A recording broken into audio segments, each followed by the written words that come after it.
the dollar is miserable. It has been particular. I mean, one of the things that gets Trump the election is inflation. There is going to be loss. Yep. I mean, the scariest thing is when people put in the wrong address. Yep. And gone. Yeah. I mean, this means simply mathematically over time, Bitcoin will be lost. Correct. Yeah. So what do we do? Well, we think like I want to say to estimate 20 to 25% already lost, I believe is what estimates are. I mean, then it's even more scarce. I mean, we're saying the positive thing about it is that it is scarce and can't be recreated, and that's, you know, no other asset in humanity is like that, and so that's the good thing, not really the bad thing.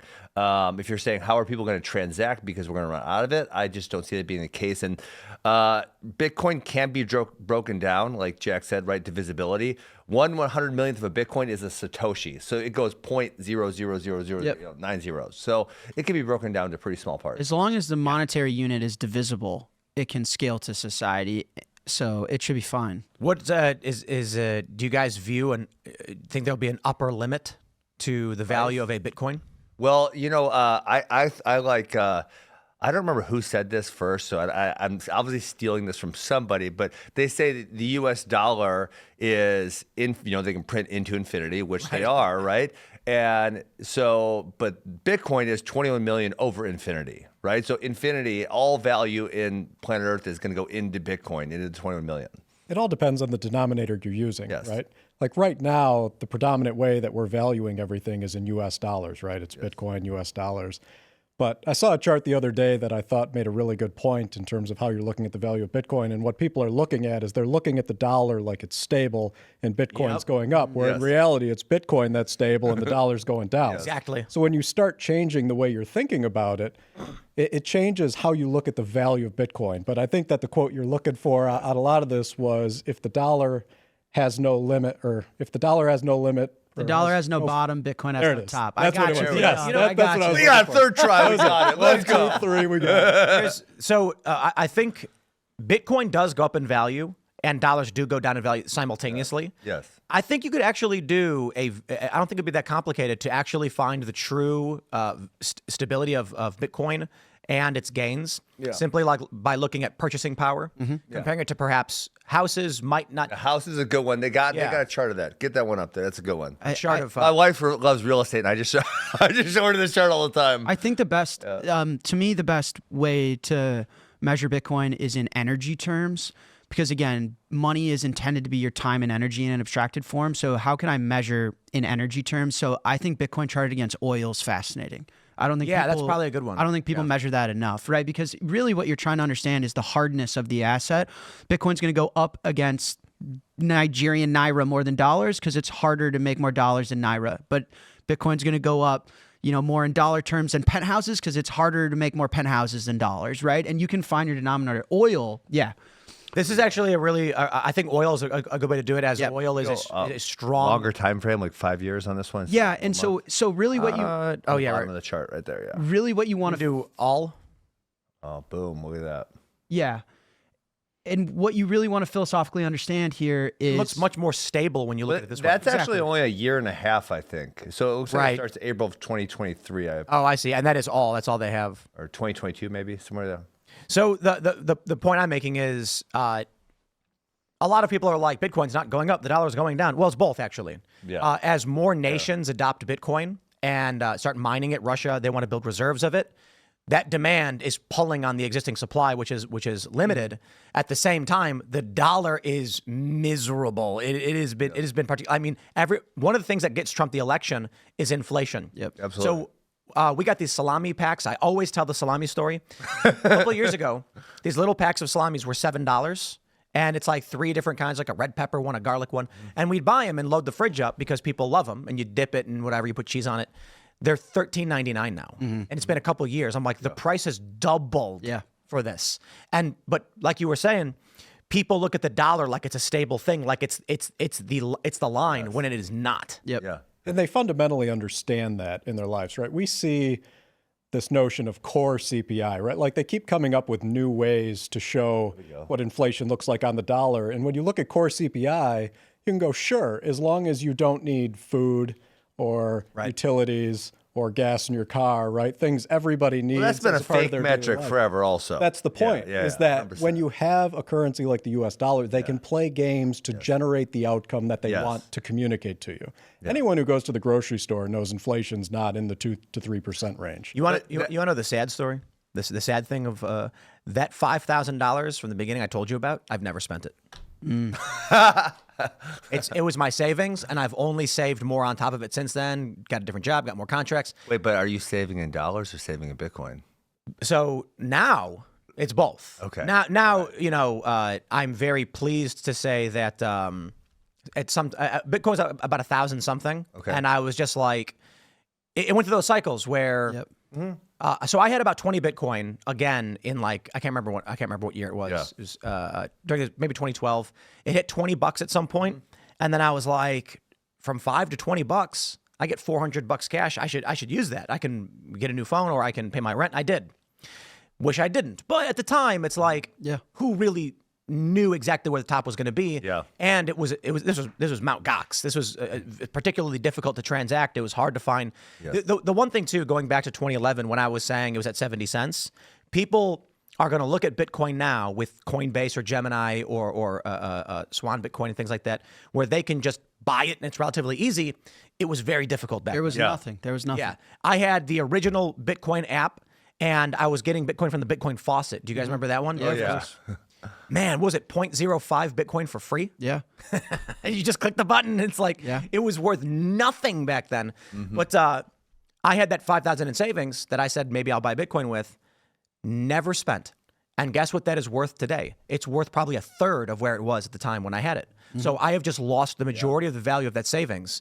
And if I had bought Bitcoin with it, I'd be worth like $400 million. Well, what's interesting is the value of it today in what? In Bitcoin terms, it's gotten demolished. It could have been, hundreds of thousands of Bitcoins to now it's like 0.000. If in housing terms, in dollar terms, so what you realize is measuring inflation is on a per unit basis, right? Is like if CPI is measured at 3%, but housing is 20% year over year, you got to be getting a 21% raise every single year just to be making progress to be a homeowner, right? So I maybe a good metric isn't housing or oil, but $5,000 can only get you so far. $400 million, that can buy you like 3 whole senators. That's funny. The other one that I like, the other chart I like showing people because they say, one of the bigger, it's too volatile, right? If you look at, say, the 200-week moving average, it's up only, right? And so you don't get into Bitcoin for this, quick number go up. You get into it because you understand it and you want a long-term hold. And if you look at the 200-week moving average, it's up only. Yeah, but people got to grow up, man, with the whole scared of volatility. No, I'm serious. When you go to the doctor, and they're checking your heart and your heart looks like a flat line, what does that mean? What if it's slightly going up? That means you're dead. That means you're dead. So volatility is life, right? Like the central banks have tried to suck volatility out of this world and price control everything. Volatility is life. If you want to be a man and you want to own the future of this world, then own something that's got life in it. Don't be a bitch. Sorry. But you were completely correct. And the issue is the stability of the dollar is an illusion to the average person. Yes. Correct. They look at their bank account and they see $100 and like, I have $100. They're not tracking the price of everything else. Because if they were, they'd be like, the dollar's going like this, like crazy. Yeah. The fact that overnight oil could jump 30% or whatever, and then all of a sudden all your prices are skyrocketing. We end up seeing that in the past 4 years with inflation. The cost of goods became erratic. They spiked. And everybody, they interview these people on the streets and they're like, I can't afford eggs right now. Yes. That's because your dollar is volatile and erratic. Eggs are eggs. The labor required to make an egg stays the same the whole time. In fact, an egg is substantially more stable than a dollar. So I got, but it is true. I got chickens outside. And the chickens, we can feed them only bugs if we wanted. We can do a total natural chicken farm. You'll get less eggs. But then you put the wood in the ground. In the morning, you lift it up. The bugs run around. The chickens eat them all. The chickens will also eat grass, and they'll find food. And then that egg emerges. And I have an egg. I know how much labor I need to get that egg. That egg is stable. The dollar is not. You go to the grocery store and eggs cost 20% more. It's because your dollar has become worth less. The chicken egg is the same thing as it always was. Yeah. Same calories, same bird, same everything. Hey, I want to circle back to your the strategic Bitcoin reserve that you brought up. We got distracted. Who knows what happened? We're having fun. We are having fun. I thought RFK actually laid out a better one. So the Trump and RFK both spoke at the Bitcoin conference in Nashville this past July. And, Trump, he's Trump, and he laid out, he said a lot of positive, big words, and, made people feel good. But RFK was the one that really clearly laid it out. And hopefully that's the one they follow. And his plan was to, I believe, get 1 million Bitcoin over a 5-year period, 200,000 per year. And, the thing that Michael Saylor just brought up was, what if we started selling our gold in order to buy Bitcoin? Because Bitcoin is essentially gold 2.0. Well, and I actually loved it. I thought, let's get it faster. Let's sell some gold. And then, honestly, if you're the first country who does it, you kind of screw all the other countries Well, out of the gold. El Salvador, aren't they doing this? Well, they're going to start mining. Right. But so they discovered like $1 trillion in untapped gold Someone said reserve three. mines, 3 trillion. And then someone tweeted like, what would El Salvador, what could they possibly do with this gold? And then I think Nayib Bukele posted a picture of like a Bitcoin price tracker, like they're going to start converting to Bitcoin. Yes. Yeah. I mean, I think, well, so first of all, Senator Lummis of Wyoming, shout out Senator Lummis, unbelievable Bitcoin advocate, tremendous. That's her bill, by the way. The Bitcoin Act is that you're going to take the excess reserves from the Fed banks, which is in gold, and you're going to build a Bitcoin position with that. And it's 1 million Bitcoin is the target. I also know Trump is looking at a day one executive order. Sorry.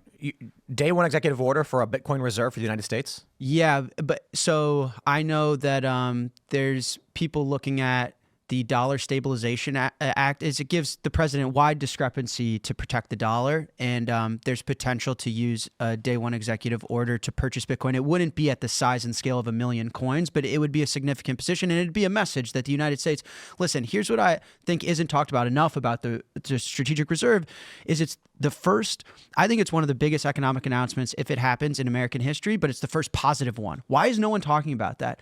The U.S. made a really big economic announcement in 1933. What was it? We're taking all your property, right? We're confiscating your stuff. Yep. They made a big one in 1971. What was it? We're divorcing ourselves from the gold standard, divorcing ourselves from the immutable laws of Mother Nature. We're printing money. They made a big one in 2008. What was it? We're bailing out all the bad actors. We're not letting consequences follow through. We're not letting the business cycle finish. If Trump makes one, it's a positive one. For the first time ever, it's not defensive. It's not reactionary. It's pro-technology, pro-growth.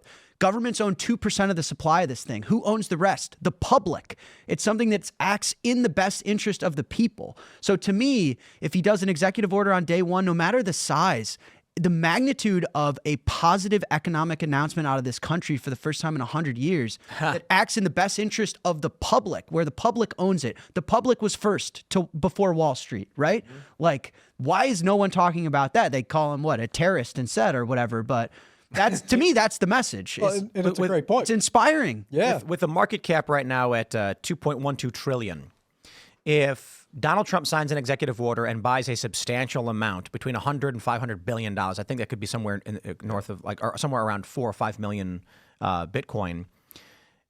It's going to make millionaires overnight. Well, I don't know if he'd be able to buy that many Bitcoin because, like I said, there's a lot of people who just aren't going to sell. And so, yeah, you're going to have to the price. I mean, I might sell, I don't know, if it gets to 500,000, I might sell a Bitcoin or something, but I have no need to sell any. You don't need to sell. Then. Yeah. So, no, but even then, you can sell when you need to buy something. Exactly. Well, what are you selling into? Yeah. You better have a plan for it. Yes. Because if your plan is to just go back to the system that we're trying to exit, right? I mean, well, obviously, I would never sell all of my. So to this point, I've never sold any of my Bitcoin, 0.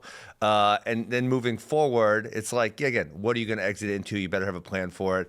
And I would never ever sell all of my Bitcoin. That's totally insane, right? It's just better. Mm-hmm. But I think there's a lot of people like me, or say like a Michael Saylor or an ETF, like they're just not going to sell. So I don't know what the price. If Trump wants to buy that much, I don't know what the price would go to, but it's going to be something. Insane. It's going to be totally insane. I think millionaires overnight. 250,000 to 1 million per Bitcoin within calendar year 25 has been my prediction for. Wait, 250 million? 250,000 to 1 million in this range. And it's highly dependent. Like Trump's executive order purchase, if it happens, wouldn't be at the size and scale of 1 million Bitcoin. He wouldn't be allowed to do that, but it'd still be significant.